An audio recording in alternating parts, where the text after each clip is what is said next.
finish your season here and be safe. Well, the referee blows the whistle. Welling celebrating as well they might. They've got a fully deserved point here. I think we're both sitting here wondering why they didn't try and win it, because really Maidstone have just chucked away 2 points there. They were so far in control in the first half. Should have been 4 or 5-0.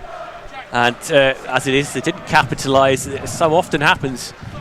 They live to regret it in that second period. I think they may well do. In terms of the overall picture, we've already said playoff-wise they should be fairly content with definitely being in the mix for this season's playoffs. It's just the agenda of getting that home advantage for later on, possible semis and or finals. I mean, you know, Fowler's early header, and we did wonder if Maidstone were going to absolutely romp to another victory like they did against Eastbourne, but it seemed to be going along like the Eastbourne game, to be fair, Fred, because there's a big discussion going on between Sam Bone and I think Mo Farl at the back there.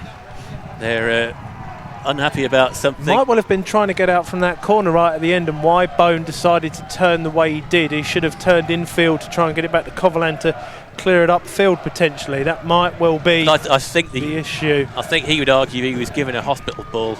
Yeah. And Maidstone shouldn't have been in that position in the first place. It's academic now, really. So it's only really towards stoppage time that Maidstone looked interested in that second half, that they looked threatening. And that's too late. Really, 45 minutes of mediocrity followed by 5 minutes where they looked semi-threatening.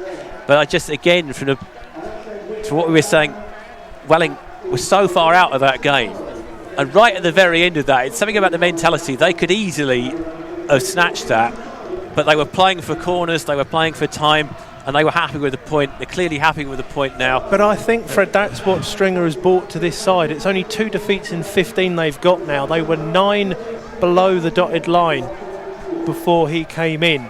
And, you know, they're at least 7 points clear of the bottom 4 now. And to get a point like that against a playoff chasing side, a local rival, is going to be the boost, probably the final point, realistically, they're going to need to stay up this season. Stringer really getting into the away fans. They're very happy with that. But as we said, Fowler had got that goal very early on, plethora of chances. Charles Cook got a good few saves in.